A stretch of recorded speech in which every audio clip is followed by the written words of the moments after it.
In this episode of Build Your Tribe, Brock and I are going to share with you some of our nightmare experiences, public speaking, and how you can recover from them, as well as top tips to get your first paid speaking gigs. Welcome to the show, Brock. How are you doing? I'm doing great. A lot better now that my nightmare speaking event is over. I think it's everyone's biggest fear is public speaking. I think I've even heard that it is, for many people, a greater fear than dying itself. Yeah. I think most studies say it's either like the number one or number two biggest fear worldwide is speaking in front of large crowds. What's your greatest fear, by the way? I don't know. I feel like my biggest tangible fear that's like present would be like an avalanche backcountry snowboarding. Mm-hmm. Like I don't feel like I'm scared of sharks when I'm surfing. No. I'm not scared of spiders. Oh, snakes. I hate snakes. I hate snakes so much. Shouldn't have told me that. Snakes. That's my biggest. Well, for many people, this fear of public speaking is that you're going to mess up or something horrible is going to happen on stage and you're just going to be so embarrassed. You're going to die of embarrassment, or the words aren't going to come out of your mouth, or you're going to start sweating, or you're going to forget what you need to say. But these things have happened and they may happen. And we're here to tell you, you are going to live. You just came back from like a major speaking event. This story is classic. I need you to share the story. Yeah, this is why I called it my nightmare speaking event. It had nothing to do with the actual people putting on the event. They're wonderful. But I was literally recording a Build Your Tribe podcast in my hotel room at 10:50 in the morning. 10:50, because I didn't think that I was supposed to be backstage until 1:30, and I wasn't supposed to go on stage until 2 p.m. So I even had a plan, like I was going to finish the podcast, I was going to get a little workout in, shower, freshen up, and then head over to the event. How big of an event is this? Where were you? And had you ever spoke to this group before? Yeah, I'd spoken to this company before, but never this exact group. It was a major network marketing company, and this was their national event for Canada. And the CEO of the company, who I had a couple like conversations with, we were friendly now, he was at the event. So like this was a big deal. And I think there was about 600 people in the audience. So it was a big deal. Yeah. Okay. So you're prepared. You're so prepared that you're actually you're like me before I'm speaking, even if I'm prepared, I can't be doing something else. I'm like over preparing. So it's interesting to hear that you were actually recording a podcast and you knew you had a couple hours before you'd be on stage. Yeah. And I had sent them my slides a few weeks in advance, which is something I had to do because they had to translate them like to French because it was in Canada. So like I didn't have the option to like change my slides. And this was a presentation I'd given before, so I didn't need to review them. So I was just getting ready. And again, 10:50 a.m., I'm recording a podcast, and you can watch it on video because I was literally like recording, the camera was rolling when I got this text, and I see this little notification pop up on my phone or on my laptop that says, Brock, you need to be backstage now. And like you can see, even though I'm finishing the sentence of what I was saying in the podcast, my eyes are looking to the left and they're like wide because I'm like, oh, SHIT, like what is about to happen? What's going wrong right now? Can we put that video in here? Yeah. Okay, let's do it. Yeah, we'll put that in. Eventually. But if your only Instagram strategy is sharing content that is valuable, then unfortunately, it's going to be tough for you to grow. What? Oh no! So you're like, oh shit. And then what do you do? Okay, so I immediately, I stopped recording and I text her back and I said, okay, I'll head over now. But my schedule says I don't go on until 2:35. And she replied, you are on now. Please run. No, this would not work for me. You understand, like a couple of hours before the event, I know. My hair is not put together. The lashes are not on. I couldn't run. Yeah. No, I was lucky that I was recording a podcast and I wasn't in the middle of a workout or like I was 30 minutes before that, which was out having breakfast, just wearing like normal clothes. So I was wearing, a nice outfit ready to be on camera, but I was wearing the same outfit that I had worn on stage the night before because I also spoke the night before at this event. Yeah. So same outfit, same event. And so it's like, I can't literally wear the exact same thing on stage 12 hours later. Like I can't. So I had to change really quickly. Luckily, like you said, I didn't have to do my hair and makeup, but I literally had to like change my pants, change my shirt, and change my shoes because I had to make a split-second decision. Do I want to wear my running shoes because I know I'm about to have to run to the event, or do I want to wear my Converse, which is what I was planning on wearing on stage, and like run over there in the worst running shoes ever made? My heart would be racing. And that's the thing is, before you go on stage, you really want to like be calm and like think through you want to be in a certain state of mind, and you are now in a fight or flight fighting for your life and your heart is racing, all these things. So the audience, did they have another speaker like to fill in for you or something? No. So I guess what they did, because to finish out the text conversation, I said, okay, I'm heading over now. I'll be there in 7 minutes. And she said, please hurry. And so I'm like running over there. And as I run into the building, full sprint, it was 2 blocks away from my hotel to the convention center. As I run into the building, a bunch of the attendees from the audience are like walking out of the building. And I can see like the doors to the actual, like the convention hall are open because they're like letting them all go. And I sprint backstage. And as I'm running back, some of the attendees are like, oh, there he is. There you are. Because I guess what they said was, I don't know exactly how they phrased it, but like, Brock isn't here, or we're having some minor delays. So everyone I think they said like a 15-minute break and we'll be right back. We'll figure out where Brock is and we'll be right back. Yeah.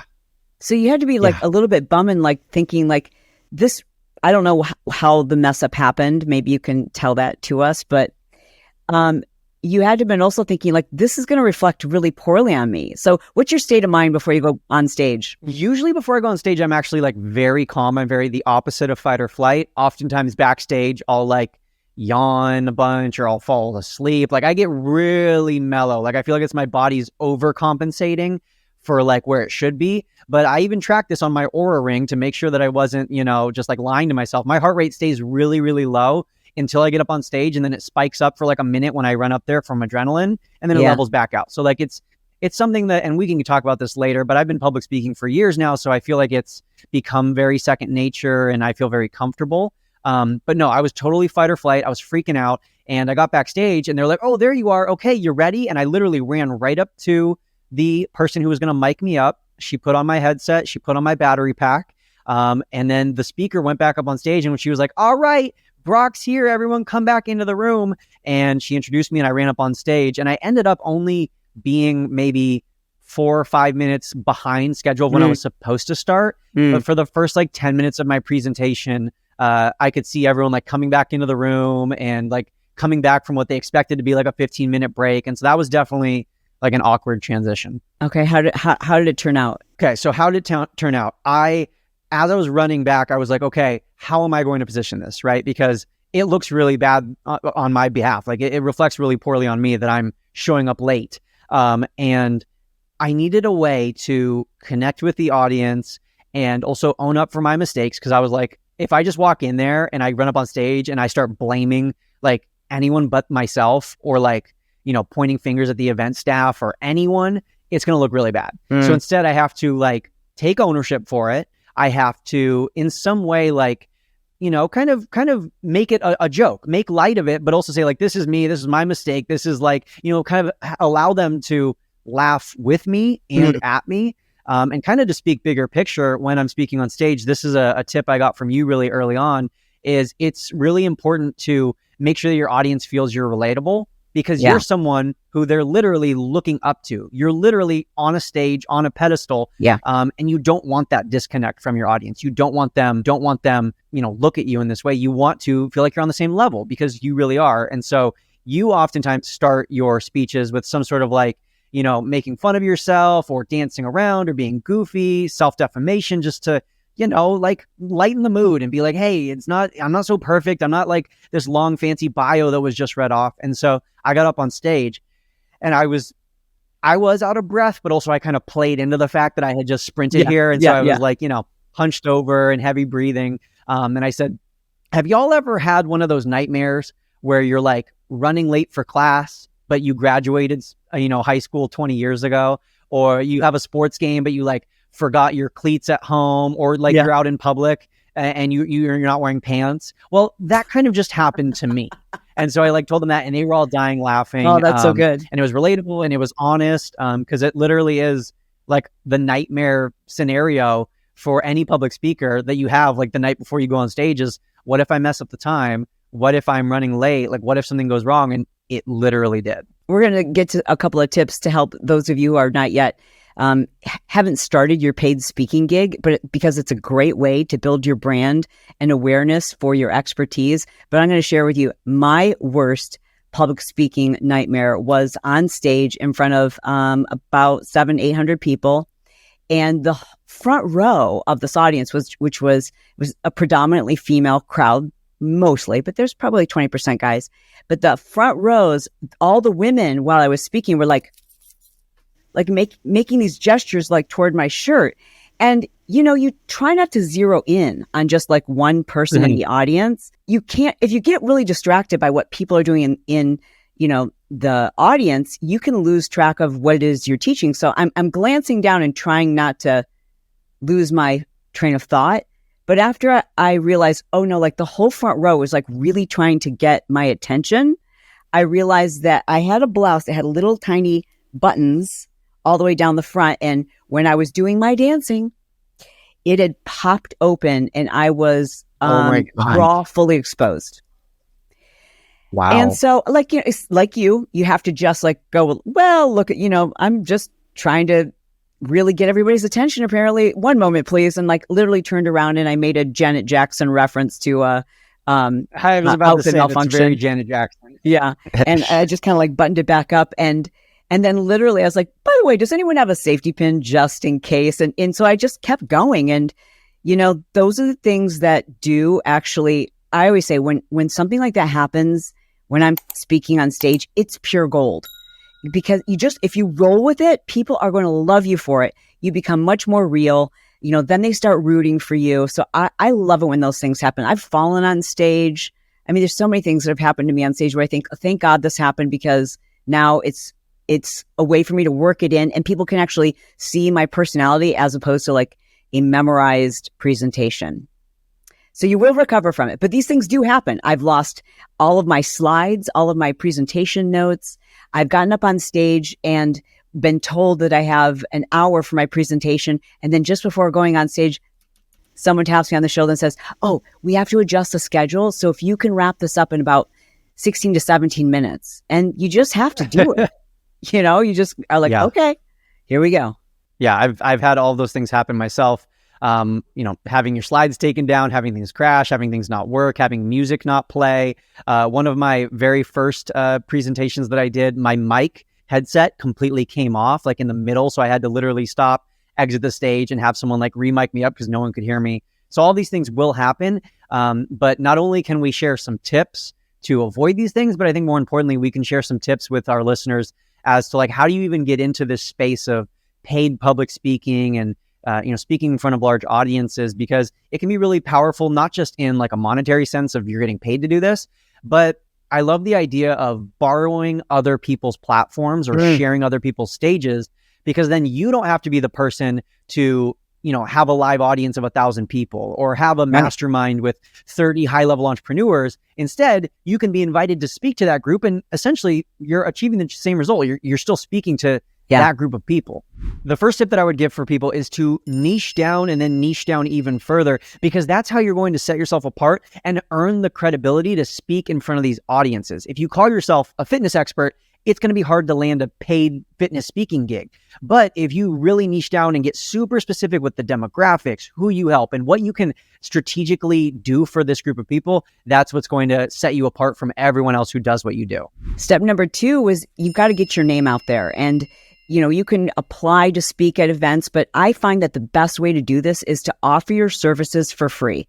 And one of the easiest ways right now in 2023, moving into 2024, is offering to present on Zoom.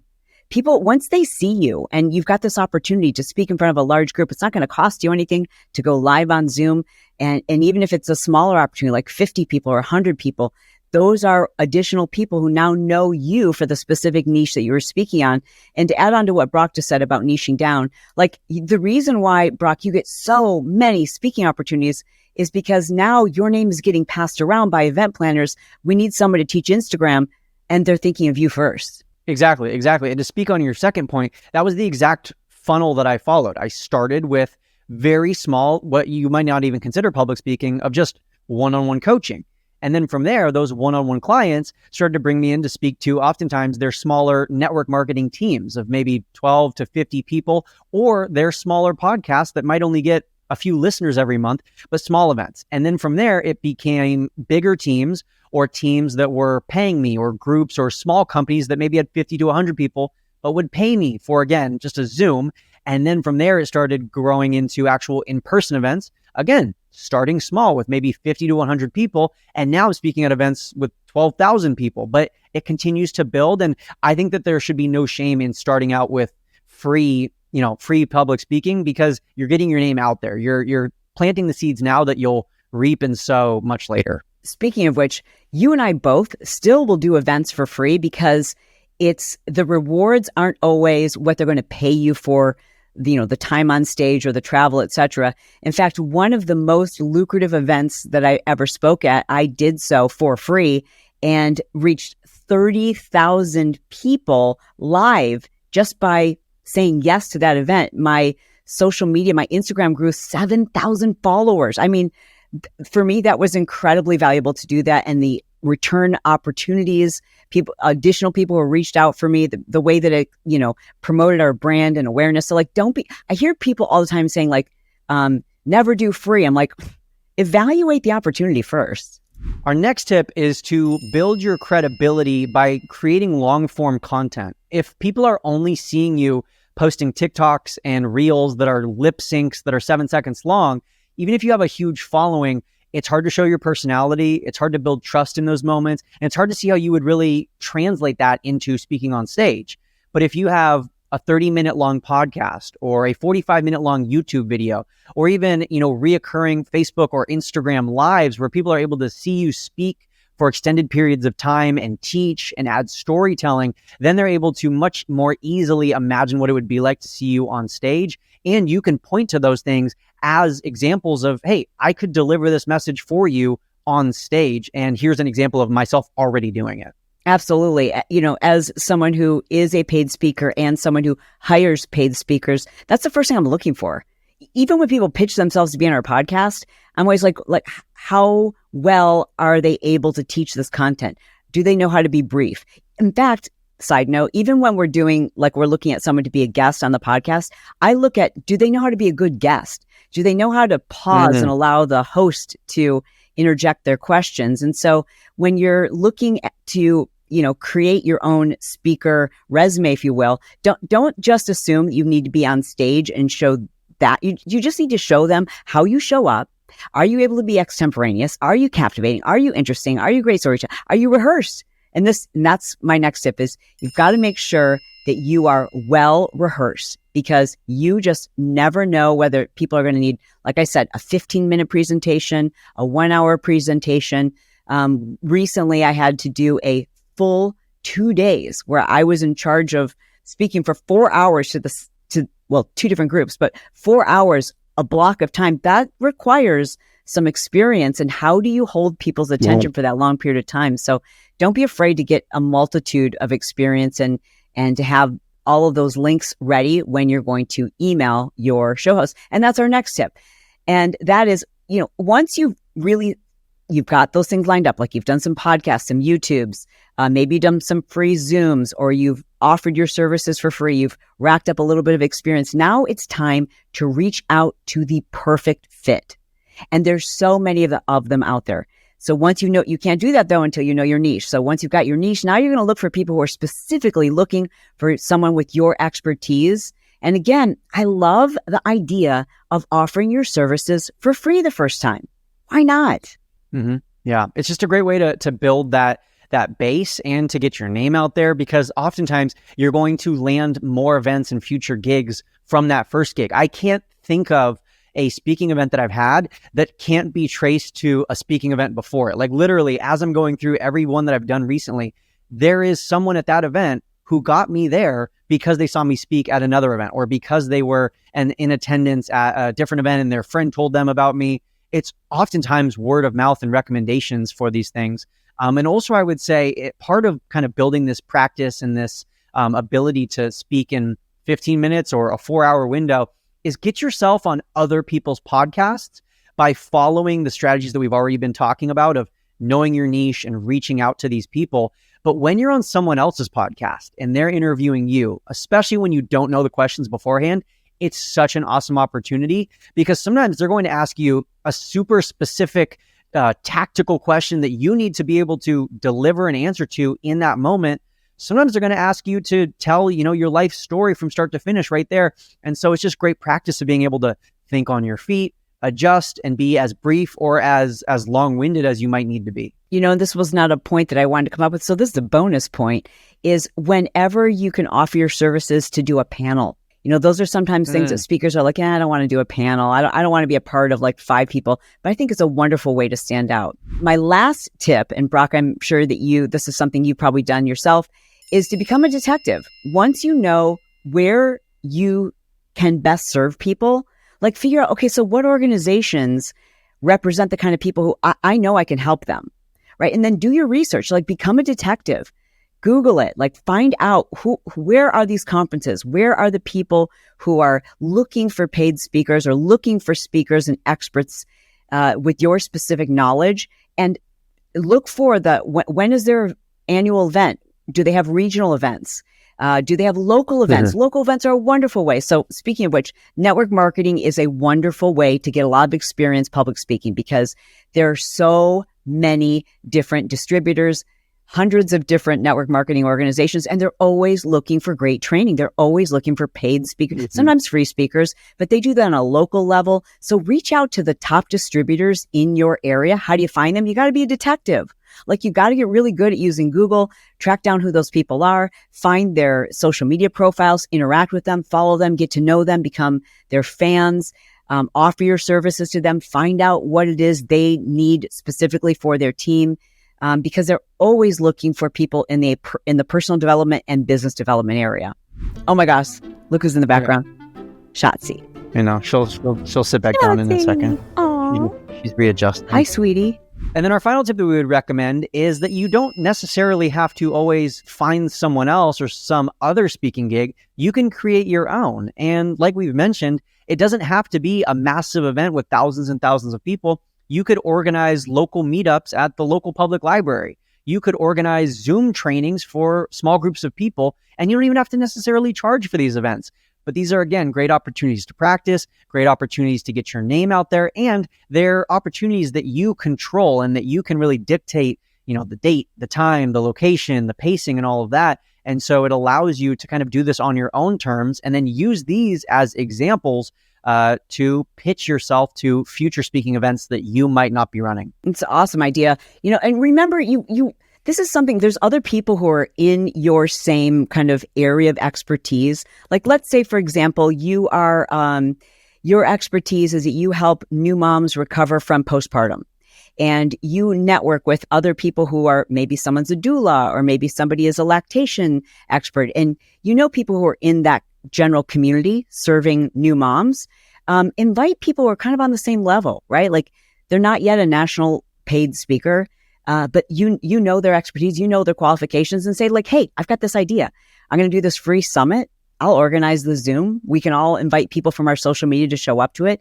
And in return, what we'll all get is a reel where we're able to show potential event planners our abilities as paid speakers. And then we could we can pitch this as a group. Like there's so many ways to get experience, and other people need it too. So you're not going to want to reach out to like a Gary Vee and say like, hey, Gary, I'm trying to put together my own event, but like reach out to people who are great speakers and are also looking to build their resume. Brock, thank you so much for sharing your hysterically nightmarish story, like my worst nightmare. I still at least once a week dream that I have to go teach a fitness class. Everybody's there waiting. They're angry with me. I've forgotten the time. I'm showing up. I don't have shoes. I have to borrow someone else's shoes. I can't get the music to play. Like, so what you experience is like, oh, I have PTSD for you. Yeah, it was traumatic. But on the bright side, it wasn't terrible. I was able to make it on stage and still present. And totally. I was able to show myself like that, like literally the worst nightmare happened and I was okay and everything worked out and it wasn't the end of the world. I think the absolute worst case scenario is if I would have just like totally missed it. So that nightmare will probably still persist. But yeah, it was definitely a crazy story. And it's one that I'm thankful that I can already look back on and laugh. I guess the moral of the story is it's always much scarier in your reoccurring nightmare than it really is in real life. I mean, it wasn't that big of a deal. It probably turned out to your advantage because people thought it was pretty freaking funny. Yeah, they did. And maybe that's a great way to end the episode because as we said at the beginning, a lot of people are scared of public speaking. And so our advice for you is that, hey, it's not going to be that scary. Once you get up on stage, once you turn on the Zoom, the first 90 seconds, your voice might be a little cracky and you'll be nervous, but that's just normal. That just shows you that you're human, and that stuff will go away and get easier with practice. But take it from two people who have done thousands of hours of public speaking now. It's not so bad. Yes. Hey, if you are listening on your favorite podcasting app, don't forget to double check and make sure that you're subscribed to the show. We always pin a comment right up at the top. So that's a great way for you to interact and share with us your thoughts on this episode, what you'd like to see more of. Be sure to subscribe and turn on the notification, turn on the little bell so you know that when we're dropping a new episode. And we're doing this twice a week now. So thanks so much to everyone who's already subscribed to the YouTube channel. And, wherever you listen, we're grateful for the time that you spend with us. It's our goal to be brief, to be bright, to make it fun, and then be done. And as always, happy networking.